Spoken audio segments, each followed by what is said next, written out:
Hello बच्चों, आज अपने प्रोजेक्टाइल मोशन के ऊपर सेकंड क्लास स्टार्ट करने जा रहे हैं। इसमें आपके नीट के जितने भी पीवाईक्यू हैं आप सब अपने कवर करेंगे आज, और आज की क्लास के बाद आप प्रोजेक्टाइल मोशन में एक्सपर्ट बन जाएंगे। बस अच्छे से नोट्स बना लेना और उसको रिवाइज कर लेना। पिछली क्लास को अच्छे से एक बार पढ़ लेना, क्योंकि इसमें थ्योरेटिकल कॉन्सेप्ट जो हैं प्रोजेक्टाइल मोशन के वो मैंने आपको अच्छे से बताए हुए हैं। चलो बच्चों, आज की क्लास में अपने न्यूमेरिकल स्टार्ट करते हैं न्यूमेरिकल नंबर 1। ठीक है, देखो ये है बेटा हमारे पास न्यूमेरिकल नंबर 1, जो नीट 2011 में आया हुआ न्यूमेरिकल है। देखिए इसमें अपने को क्या करना है इस क्वेश्चन के अंदर। देखो सबसे पहले बच्चों इसमें अपने ये देखते हैं कि आपको क्या दिया है क्वेश्चन में। पहले मैं आपको क्वेश्चन अच्छे से एक्सप्लेन करता हूं। इसमें आपको गिवन है कि एक projectile is fired eight N angle of 45 degree. तो बच्चों एक प्रोजेक्टाइल को 45 डिग्री के ऊपर थ्रो किया जाता है। देखो ऐसे ये प्रोजेक्टाइल को थ्रो किया गया है, कितने एंगल के ऊपर इसको थ्रो किया गया है, 45 डिग्री के ऊपर। आगे देखिए, calculate the elevation angle of projectile at its highest point as seen from the point of projection. देखो बेटा अब बात उठती है कि एंगल ऑफ एलिवेशन क्या होता है। एंगल ऑफ एलिवेशन देखिए इसके बारे में क्या होता है। एंगल ऑफ एलिवेशन जब ये अपने हाईएस्ट पॉइंट के ऊपर आ जाता है, ये इसका हाईएस्ट पॉइंट है, पीक पॉइंट है, ठीक है, और ए पॉइंट से इसको थ्रो किया गया था। तो अगर हम ए पॉइंट को पी पॉइंट से मिला दें, क्या बोला मैंने, ए पॉइंट और पी पॉइंट को अपने यहां पर मिला दें, ये 45 डिग्री है ना बेटा, ये तो इसका है एंगल ऑफ प्रोजेक्शन, इसको बोलते हैं एंगल ऑफ प्रोजेक्शन। हमें फाइंड करना है एंगल ऑफ एलिवेशन। तो आप क्या करो, ए को पी से मिला दो। ठीक है, ए को पी से मिलाने के बाद आपका जो ये एंगल फाई बनेगा, इसको अपने बोलते हैं एंगल ऑफ एलिवेशन। अब इसको कैलकुलेट कैसे करोगे, ये इसकी हाइट हो गई प्रोजेक्टाइल की, एच। एच क्या हो गई बेटा, इसकी हाइट हो गई। और आपको पता है कि इसको अपने बोलते हैं रेंज, आर। तो ये क्या हो जाएगा, r/2 हो जाएगा, ये रेंज का हाफ हो जाएगा। अब आप देखिए, आप इजीली देख सकते हो कि 10 फाई जो एंगल ऑफ एलिवेशन है उसकी वैल्यू 10 फाई किसके इक्वल आ जाएगा, परपेंडिकुलर अपॉन बेस h/r/2। कितना आ गया बेटा, h/r/2 आ गया। ठीक है, तो इसको हम क्या कह सकते हैं, 10 फाई को, 10 फाई को हम कह सकते हैं 2h/r। एक बार बेटा जेई मेंस के अंदर ये भी न्यूमेरिकल आया था जिसका आंसर था 2h/r। सिर्फ एंगल ऑफ एलिवेशन पूछा गया था और इतना ही आंसर था। लेकिन नीट के इस पीवाईक्यू में इसने आगे पूछा हुआ है बेटा, क्योंकि इसमें आपको आगे वैल्यूज भी गिवन है। तो पहले अपने याद करो, मैंने लास्ट क्लास में आपको बताया था कि हाइट का फॉर्मूला क्या था। हाइट का फॉर्मूला था u² sin² theta by 2g। Height का क्या फॉर्मूला था, u² sin² theta by 2g। और रेंज का क्या फॉर्मूला था बताओ, रेंज का फॉर्मूला रिवाइज करो। रेंज का फॉर्मूला था u cos थीटा इंटू में 2u sin थीटा बाय जी। ठीक है, u cos थीटा इंटू में 2u sin थीटा बाय जी। तो ये फॉर्मूला हमें यहाँ पर अब अप्लाई करना है। तो आपके पास 10 फाई कितना हो जाएगा, देखो 2 इंटू में h का क्या फॉर्मूला है बताओ, u² sin² theta by 2g। ये हो गया h का फॉर्मूला। और r का उल्टा करके रिवर्स करके लिखो, r को g अपॉन में u cos थीटा इंटू में 2u sin थीटा। अब देखो इसमें क्या कुछ कट रहा है, इसमें जो कटता है उसको काट दीजिए। 2 से 2 कट जाएगा, u² से ये u और ये u भी कट गया, g से g भी कट गया, sin² से sin थीटा कट गया। तो यहाँ पर 10 फाई की वैल्यू किसके इक्वल आ जाएगी, देखो 10 फाई की वैल्यू आ जाएगी sin theta by cos theta, और ये 2 बच गया। यानी कि हम ये कह सकते हैं, नीचे 2 है तो हाफ तो ये हो गया, और sin theta by cos theta क्या होता है, 10 थीटा। ठीक है, तो ये बेटा आपका फॉर्मूला, ये भी पूछा जा सकता है, समझ गए। 10 फाई क्या है, यहाँ एंगल ऑफ एलिवेशन है, ठीक है। और 10 थीटा में, थीटा क्या है यहाँ पे, एंगल ऑफ प्रोजेक्शन है। तो इनमें रिलेशन आ गया 10 phi is equal to half 10 theta. अब यहाँ आपको थीटा की वैल्यू बेटा 45 डिग्री दी हुई, तो यहाँ थीटा की वैल्यू 45 रख दो। तो 10 45 डिग्री, 10 45 डिग्री कितना होता है, 1 होता है। क्योंकि 10 45 डिग्री 1 होता है, तो 10 फाई की वैल्यू किसके इक्वल आ जाएगी बताओ, हाफ आ जाएगी। ये आपका आंसर हो जाएगा, 10 phi is equal to half. तो अपने फाई कितना हो जाएगा, 10 इनवर्स हाफ, यानी कि फाई की वैल्यू हो जाएगी 10 इनवर्स हाफ। तो ये बेटा आपका आंसर हो जाएगा। तो आपने क्या देखा इस न्यूमेरिकल के अंदर कि आपको प्रोजेक्टाइल को किस किस एंगल के ऊपर थ्रो किया गया था, 45 डिग्री के ऊपर। 45 डिग्री क्या था बताओ, एंगल ऑफ प्रोजेक्शन था। ठीक है, एंगल ऑफ प्रोजेक्शन था और हमें फाइंड क्या करना था बताओ, एंगल ऑफ एलिवेशन। तो इसके अंदर हमने जो रिलेशन देखा एंगल ऑफ प्रोजेक्शन में, एंगल ऑफ प्रोजेक्शन थीटा और एंगल ऑफ एलिवेशन के अंदर, तो उस रिलेशन के बेस पर हमने इसको कैलकुलेट कर लिया। ठीक है, तो ये था आपका क्वेश्चन नंबर 1। अब अपने करते हैं न्यूमेरिकल नंबर 2। चलिए न्यूमेरिकल नंबर 2 देखो, ये बेटा न्यूमेरिकल नंबर 2 है। ये एक स्पेशल न्यूमेरिकल है जो नीट के अंदर और जेई मेंस में कई बार पूछा गया इस क्वेश्चन को। देखो इसमें क्या है, एक प्रोजेक्टाइल को ऐसे थ्रो किया गया है, इस तरह से थ्रो किया गया है कि इसकी हाइट और रेंज आपको इक्वल मिलती है। कुछ इस तरह का प्रोजेक्टाइल बनेगा। इसकी देखो ये वाली हाइट और ये वाली रेंज क्या रहती है, इसकी सेम रहती है। ठीक है, तो यानी कि हमें क्वेश्चन में दिया गया है कि horizontal range and the maximum height of a projectile are equal, यानी कि एच क्या हो गया, आर के इक्वल हो गया है। एच क्या हो गया, आर के इक्वल हो गया है। तो H is equal to R. तो एच का क्या फॉर्मूला था, अभी आपको मैंने रिवाइज करवाए थे फॉर्मूले इसमें, एच का फॉर्मूला और आर का फॉर्मूला, क्योंकि यही तो प्रोजेक्टाइल के मेन फॉर्मूलाज हैं।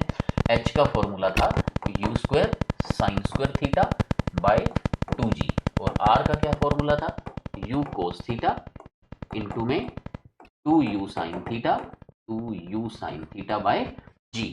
तो इसमें क्या होगा, जो कट हो जाएगा उसको कट कर दो।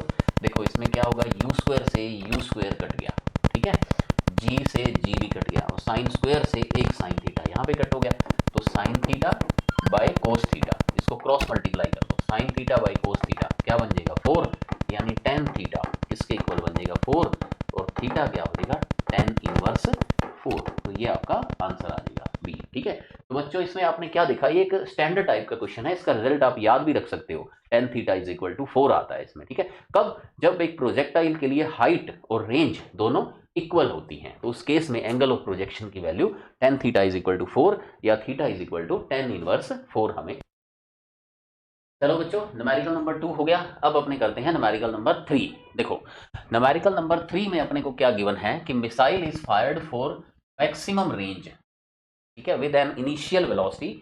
क्या है देखो इसके अंदर, इसमें यह है कि एक मिसाइल को मैक्सिमम रेंज के लिए एडजस्ट किया गया है और इसकी वेलोसिटी कितनी है 20 मीटर पर सेकंड है। तो इसकी रेंज क्या हो जाएगी, मैक्सिमम रेंज कितनी हो जाएगी। ठीक है, तो देखो आपको रेंज का फॉर्मूला जो बताया था आपको कि आर का जो फॉर्मूला होता है रेंज का, यू कोस थीटा इंटू में 2u साइन थीटा अपॉन में जी, जिसको बेटा हम ऐसे लिखते थे U square sine 2 theta by जी।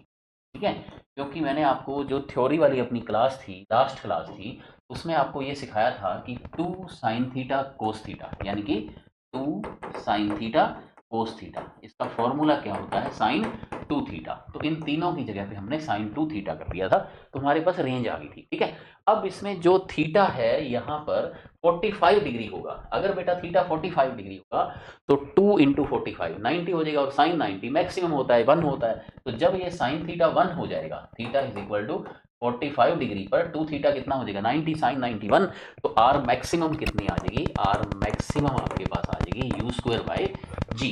वैसे मैंने आपको बेटा आर मैक्सिमम का फॉर्मूला लर्न भी करवाया था कि आर मैक्सिमम क्या होती है, यू स्क्वायर बाय जी होती है। आर मैक्सिमम का फॉर्मूला क्या होता है, यू स्क्वायर बाय जी होता है। ठीक है, तो यहाँ पर बच्चों आपको वेलोसिटी कितनी दी हुई है, इनिशियल वेलोसिटी कितने से उसको थ्रो किया गया है 20 मीटर पर सेकंड से, तो 20 इंटू 20 बाई जी की वैल्यू कितनी होगी 10 होगी।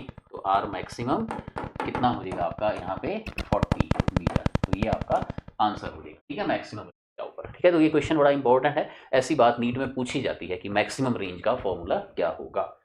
नेक्स्ट चलते हैं आगे, नोट कर लो बेटा क्वेश्चन नंबर 3 को।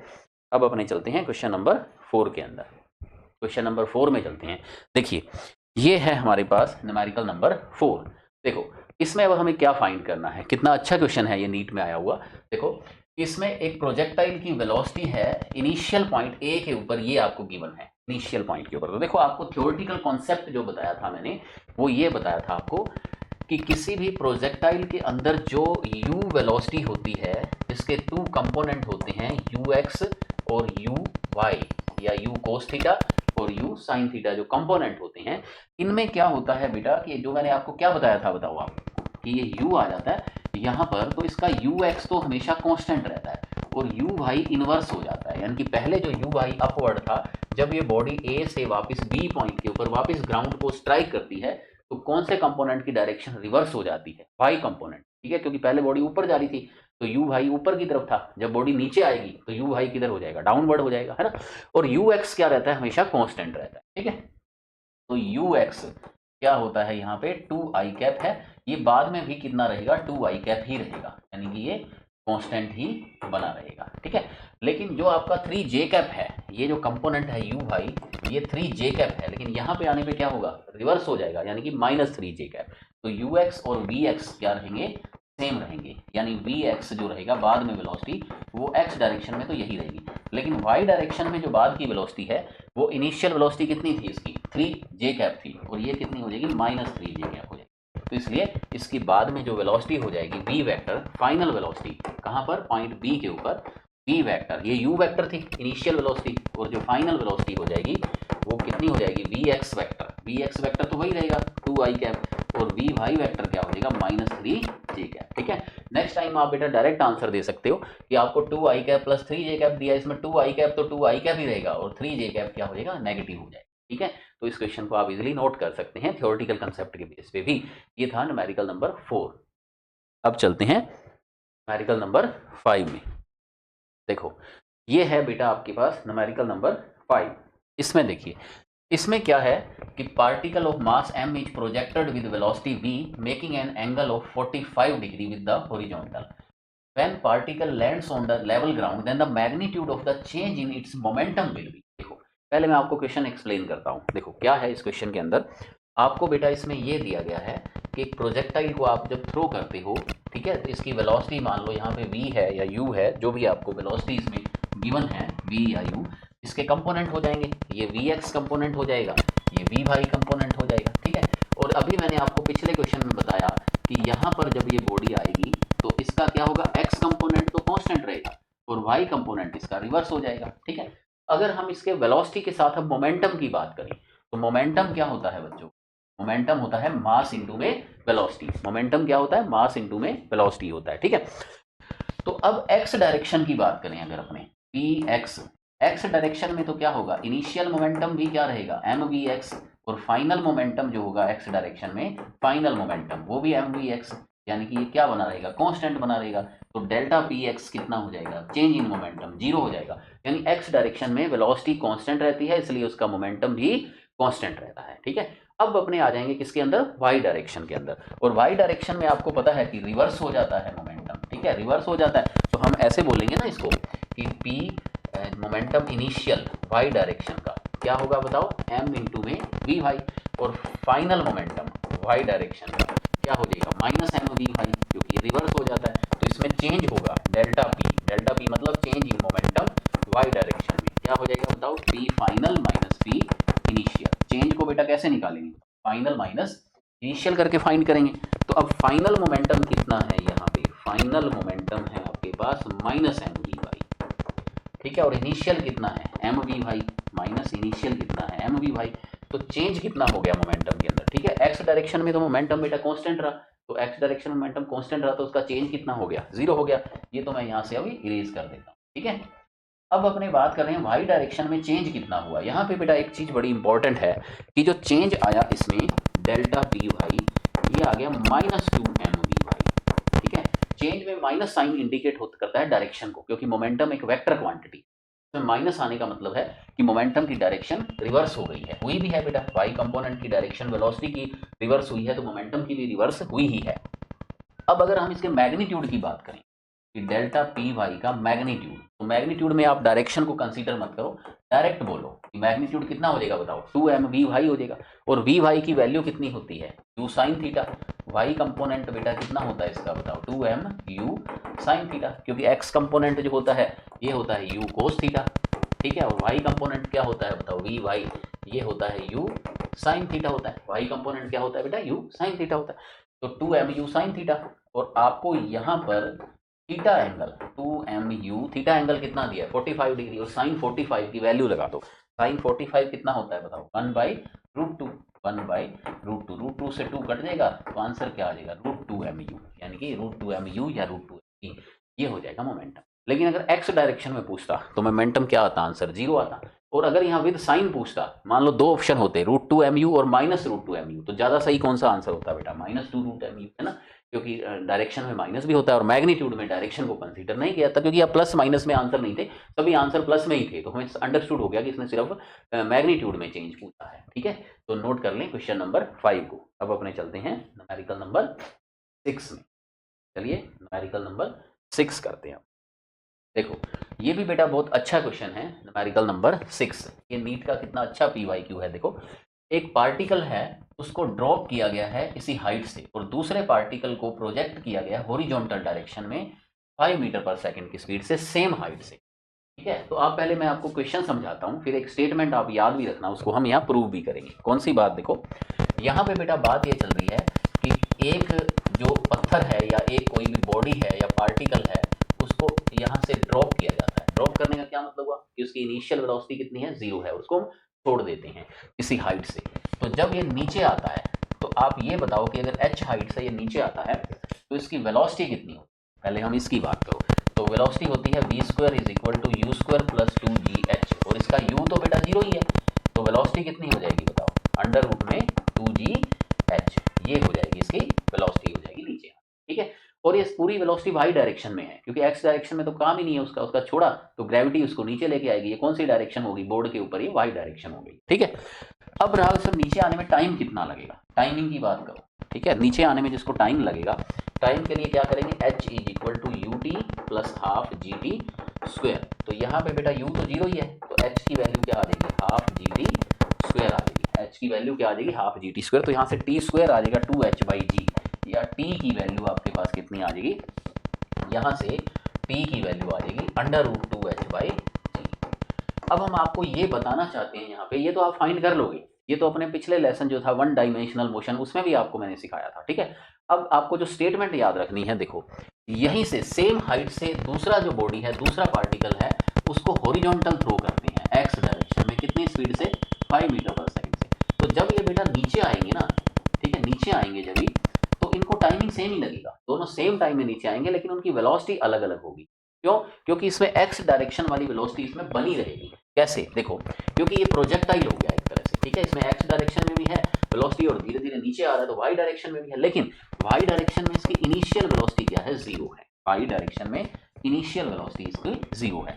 तो वाई डायरेक्शन के लिए इक्वेशन लगाओ तो क्या लगेगी? Y is equal to u t plus half ji t square, क्योंकि जो नीचे किस कारण आ रहा है? ग्रेविटेशन के कारण आ रहा है। You t plus half A T square, एक ही जगह पे जी हो गया, सेम उसकी तरह हो गया।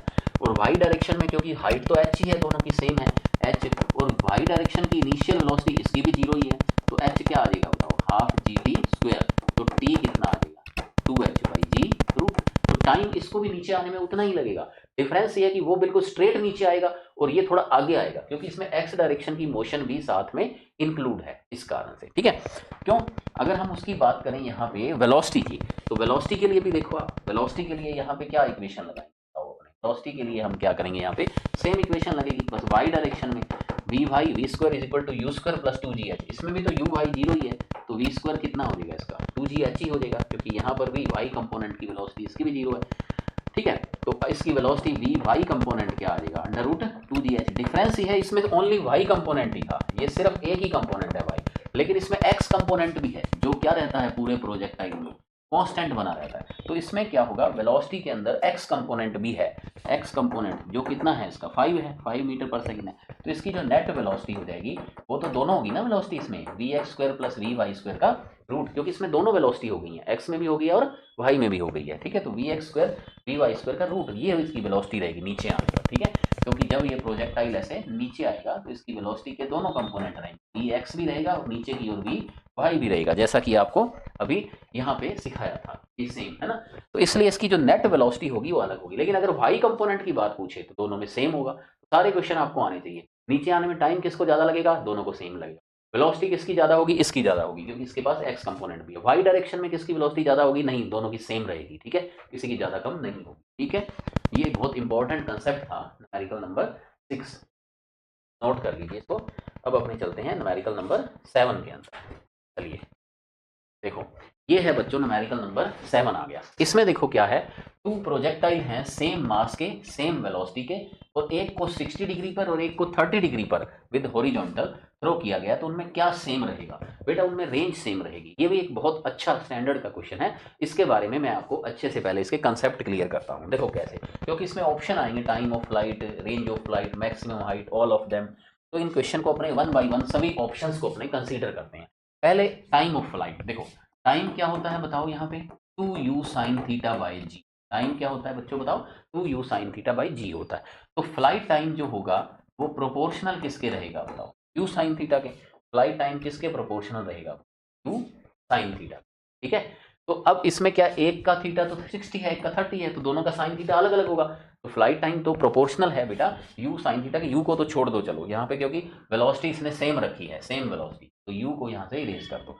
तो यहाँ पे सिर्फ किसके ऊपर डिपेंडेंस आ गई, साइन थीटा के ऊपर, है ना। और थीटा अलग अलग है तो फ्लाइट टाइम तो अलग अलग होगा, वो तो उसमें सेम हो नहीं सकता है। अब बात रहेगी मैक्सिमम हाइट की। तो मैक्सिमम हाइट का भी ये फॉर्मूला है, you square sine square theta by 2g। तो मैक्सिमम हाइट भी बेटा किसके ऊपर डिपेंड करती है, साइन स्क्वायर थीटा पर। मैक्सिमम हाइट भी किसके डायरेक्टली प्रोपोर्शनल है बताओ, साइन स्क्वायर थीटा के। इसका मतलब थीटा अलग अलग है, एक का 60 एक का 30, तो हाइट भी उनकी डिफरेंट होगी। लेकिन रेंज की बात करो, ठीक है, टाइम अलग अलग लगेगा हमको, हाइट भी डिफरेंट होगी।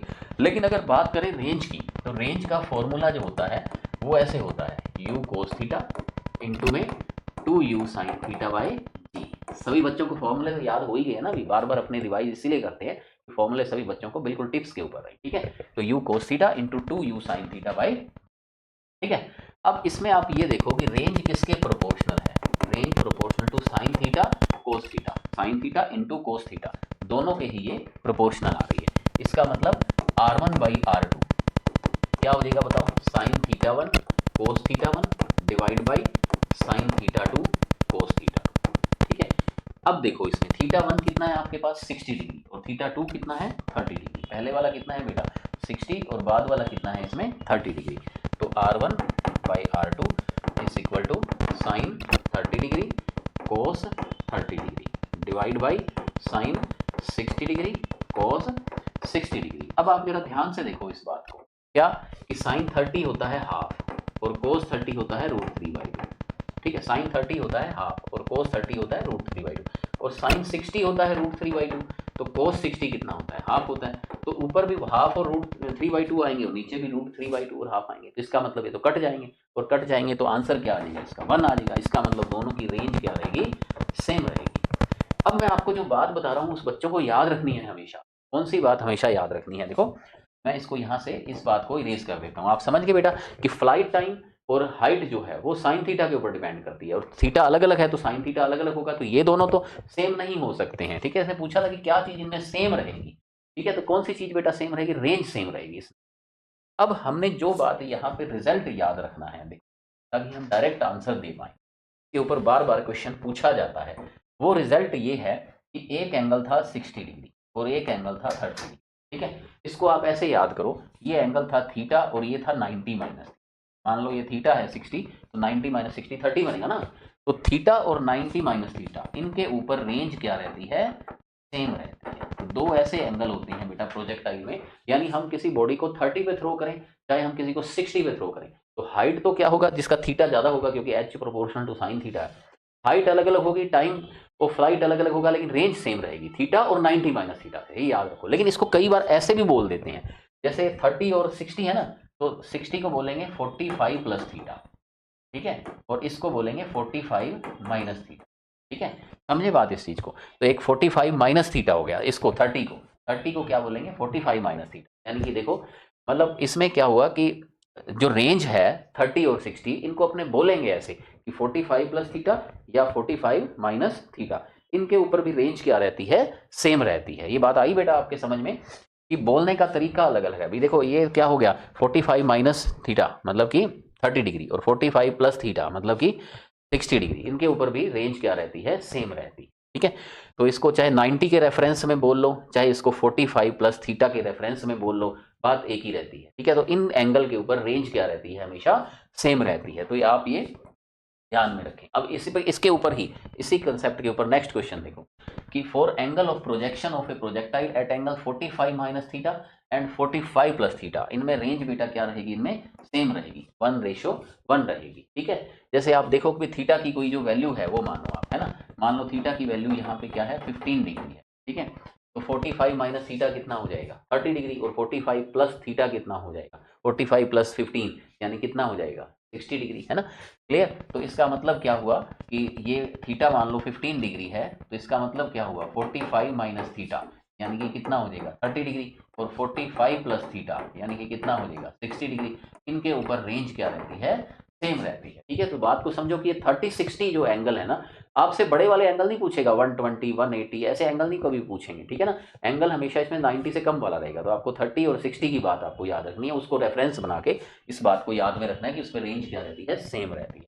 नेक्स्ट क्वेश्चन देखो, फिर इसके ऊपर है क्वेश्चन नंबर 9। देखो एक बॉडी है, उसका मास m है, उसे थ्रो किया जाता है वेलोसिटी v से 30 डिग्री के एंगल विद हॉरिजॉन्टल, और दूसरी बॉडी है सेम मास की, उसको 60 डिग्री पे। ठीक है, तो रेशियो ऑफ हॉरिजॉन्टल रेंज कितना रहेगा 1:1 रहेगा। तो ये क्वेश्चन नीट में बार बार पूछा गया है। ठीक है, कभी थीटा 90 माइनस थीटा, कभी 30-60, कभी इसमें डिफरेंट क्या रहेगा, कभी इसमें सेम क्या रहेगा। तो इस तरह से ये क्वेश्चन, दोनों तीनों क्वेश्चन एक जैसे क्वेश्चन थे, बार बार नीट में आए हुए हैं।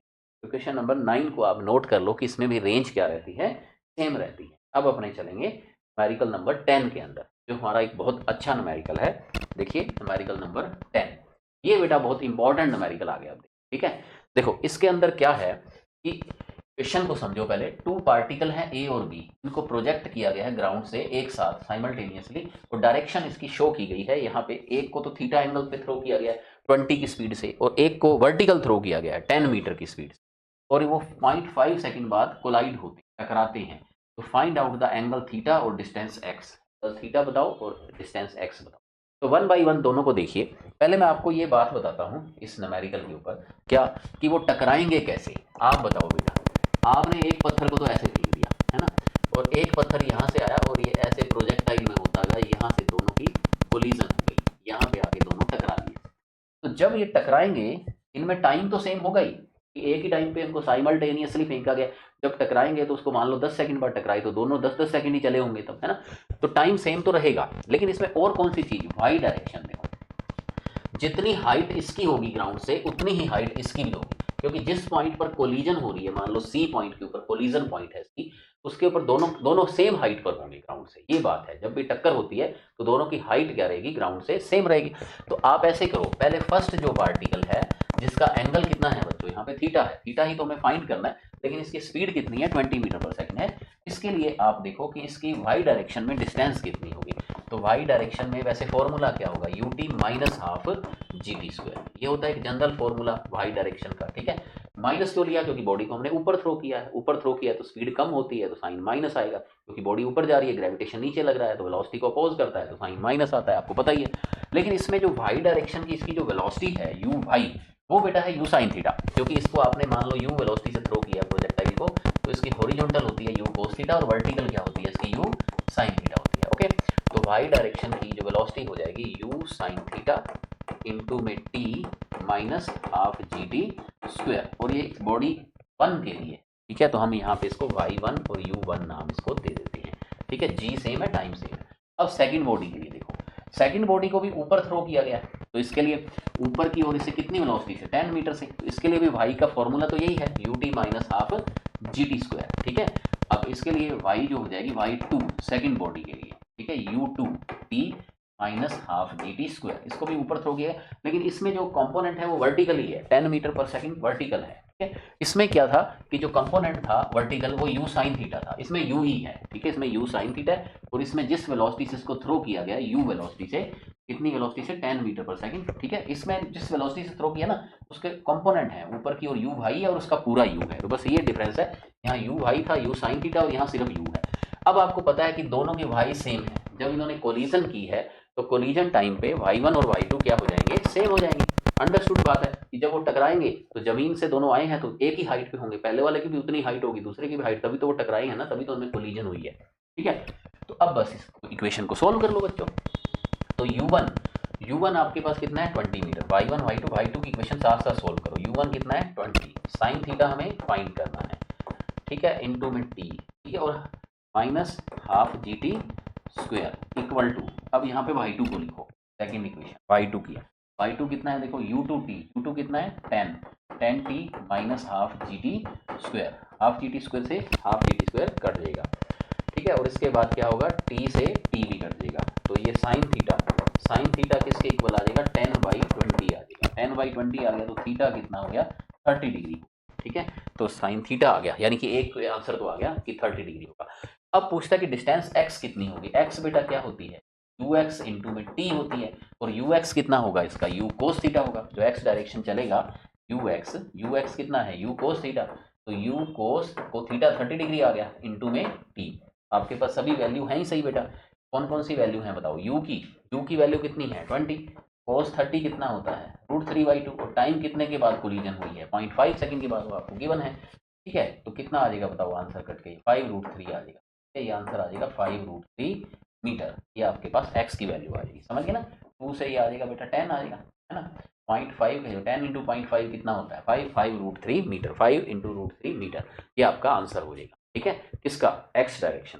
तो आप बच्चों ने इसमें क्या देखा कि दो पार्टिकल हैं, एक को तो आप प्रोजेक्टाइल में थ्रो करते हो और दूसरा आदमी बी पॉइंट के ऊपर वर्टिकल थ्रो करता है, वो टकराते हैं तो दोनों की वाई डायरेक्शन जो होगी वो सेम होगी, लेकिन अभी नीट में इसने एक बहुत मजेदार बात पूछी, देखो आप ये वाली बात देखो, नेक्स्ट क्वेश्चन, ठीक है बेटा, नोट हो गया, अब अगला क्वेश्चन करते हैं अपना, जो अपनी क्लास का लास्ट क्वेश्चन होगा लेकिन बहुत इंपॉर्टेंट है, न्यूमेरिकल नंबर 11, इसको देखो, अब इसमें इनको जो थ्रो किया गया ना पार्टिकल को, देखो थोड़ा डिफरेंट है क्वेश्चन, नीट में आया हुआ क्वेश्चन है, ये जेई मेंस में भी आया हुआ क्वेश्चन है, देखो इसमें क्या है बेटा, इसको 10 मीटर हाइट से फेंका गया और उसको 20 मीटर, यानी कि अब दोनों ग्राउंड पे भी नहीं है, दोनों की जो इनिशियल पॉइंट है वो इनका अलग अलग है उनमें कोलिजन, एक डिफरेंस ये भी दे दिया कि इसको अब हॉरिजॉन्टल किया गया, यानी कि मैं पहले आपको इस न्यूमेरिकल को एक्सप्लेन करता हूँ, देखो कैसे है न्यूमेरिकल, ये ऐसे है न्यूमेरिकल कि यहाँ पे एक बॉडी को यहाँ से 10 मीटर हाइट से, कितनी हाइट से 10 मीटर हाइट से, ये 10 मीटर है, यहाँ से इसको ऊपर थ्रो करते हैं ऐसे प्रोजेक्टाइल फॉर्म में,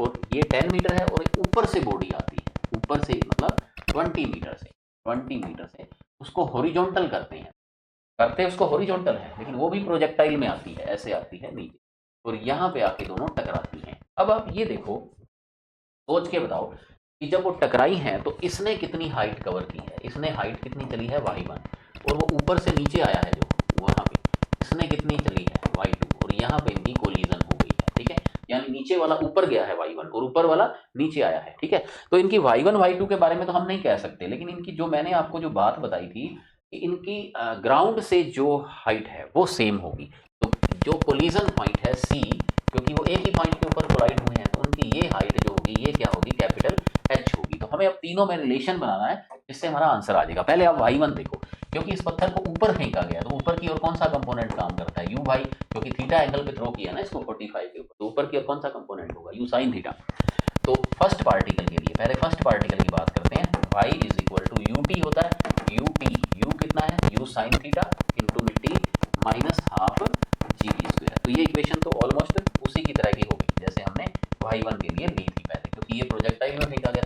सेकंड जो पत्थर है उसके बारे में थोड़ा सा डिफरेंट ये है कि ऊपर से नीचे आ रहा है, ठीक है, जिसका u भाई क्या है 0, क्योंकि उस पत्थर को अपने हॉरिजॉन्टल थ्रो किया, जैसे आपको भी कंसेप्ट ऐसे हो गया पत्थर बस अभी, है ना, तो उसका वर्टिकल डायरेक्शन में जो वेलोसिटी है वो कितनी है बच्चों बताओ 0 है, तो वर्टिकल डायरेक्शन में वेलोसिटी 0 है, तो y डायरेक्शन क्या आएगी, y is equal to u तो 0 ही हो गया प्लस हाफ जी टी स्क्वायर, समझे, इसके लिए बेटा प्लस आएगा क्योंकि ये ऊपर से नीचे आ रहा है, इसकी y2 हो गई है, कितनी होगी हाफ जी टी स्क्वायर हो गई, y2 की वैल्यू कितनी होगी है हाफ जी टी स्क्वायर हो गई। अब कैपिटल H की वैल्यू देखो आप, कैपिटल H कितना होगा, ठीक है, यहाँ से देखो तो 10 मीटर तो यहाँ तक था, 10 में y1 ऐड करने पड़ेंगे, यानी कि 10 प्लस y1, लेकिन सेकंड वाले के रेफरेंस में देखो तो H क्या होगा, तो पूरा 20 मीटर तो ऊपर तक है, ठीक है, तो 20 ऊपर था उसमें y2 ये नीचे भी आ गया, तो 20 माइनस y2, यहाँ पे ध्यान दो बेटा, पहले वाला पत्थर 10 मीटर ऊपर था, हाइट कितनी थी उसकी पहले 10 मीटर, और ऊपर गया तो उसकी टोटल हाइट अब कितनी होगी 10 प्लस y1, ठीक है, और ये पत्थर 20 मीटर से नीचे आया तो इसकी कितनी होगी 20 माइनस y2, पर दोनों इक्वल है, h की वैल्यू इधर से देखो दिख रही है सबको 10 प्लस y1, और इधर से देखो तो 20 माइनस y2, ठीक, तो अब बस इसमें वैल्यू पुट कर दो, माइनस y को इधर ले आओ तो y1 plus y1 plus y2 20 minus 10 यानी कितना हो जाएगा 10 हो जाएगा, और और y1 की वैल्यू बच्चों आपके पास कितनी है, u sin थीटा, साथ साथ वैल्यू भी नोट करो, y1 की वैल्यू डालो, u की वैल्यू कितनी है उधर से देखो tan√2, ठीक है, पहले वाले पार्टिकल के लिए। ट्रायंगल कितना है, sin 45 कितना होता है 1/√2, ठीक है, u sin थीटा इनटू में t हमें यहाँ गिवन नहीं है, ठीक है, वहां हमें गिवन था, यहाँ पे यहाँ t नहीं पता है, हमें यहाँ d फाइंड करना है, ठीक है, लेकिन टाइम अभी हमें यहाँ गिवन नहीं है, तो अभी पहले टाइम ही आ जाएगा ना, देखो, ठीक है, प्लस सॉरी यहाँ पे माइनस यहाँ पे माइनस है ना बेटा इसके अंदर, यहाँ पे फर्स्ट इक्वेशन को देखो आप एक बार, ये लाइन दोबारा नोट कर देते हैं, देखो ध्यान से, एक लाइन बढ़ा लेंगे, अपने पेज इंसर्ट कर लेंगे इसमें, देखो y1 की वैल्यू क्या है, u sin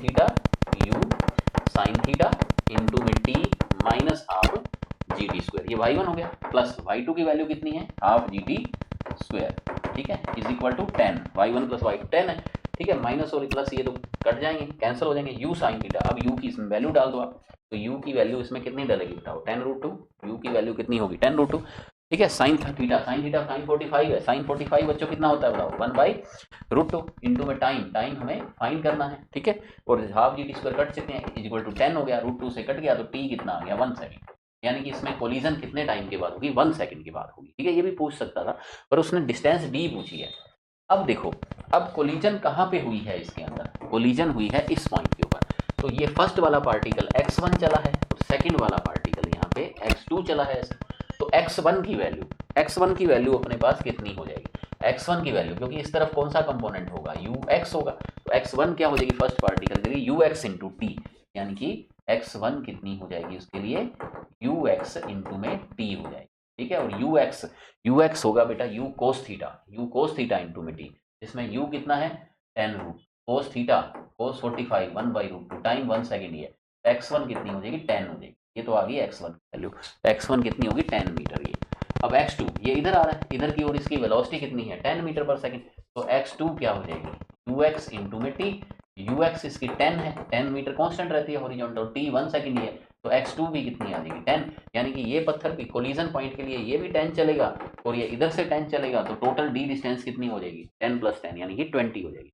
तो ये कितना अच्छा क्वेश्चन था, ठीक है, इसमें आपने दोनों पत्थरों की कोलिजन कराई, ये प्रोजेक्टाइल में कोलिजन बेस बहुत अच्छा न्यूमेरिकल था, ये 11 नंबर, ठीक है, इसको एक बार मैं आपको ये बताता हूँ शॉर्ट में, देखो क्या है कि इस पत्थर को हमने पहले ऊपर की ओर फेंका, आपको कुछ नहीं लेना, आपको तो कोलिजन करवानी है इसकी, और आपको इसकी y1 और y2 फाइंड कर लेनी है, पहले भी आपने यही किया था, y1 और y2 आपने फाइंड कर ली, ठीक है, बाद में आपको क्या कहना है कि ग्राउंड से उसकी जो हाइट रहेगी वो सेम रहेगी, ग्राउंड से उसकी जो हाइट रहती है कैपिटल H, वो इधर से देखो तो 10 + y1 और उधर से देखो तो 20 - y2, तो यहाँ से y1 + y2 आ जाएगा, वो y1 y2 की वैल्यू लगा दो बस, उसमें t आ जाएगा, फिर आप x आप निकाल ही लेते हो, तो ये प्रोजेक्टाइल के ऊपर सबसे अच्छा नीट का अभी तक का एडवांस न्यूमेरिकल। इसके साथ ही बच्चों क्या होता है कि प्रोजेक्टाइल के अब सभी न्यूमेरिकल में आप एक्सपर्ट हो गए हैं 2 क्लास के अंदर, ठीक है, तो ये आपकी 30 मिनट की नियर अबाउट 2 क्लासेस थी प्रोजेक्टाइल की, अच्छे से एक बार इसको रिवाइज कर लो, अगर आपको कोई डाउट हो इसमें किसी के अंदर तो आप मेरे को कैसे भी सेंड कर सकते हो डाउट, ठीक है, मिलते हैं जल्दी ही नेक्स्ट क्लास में, wish you all the best, ठीक है बेटा,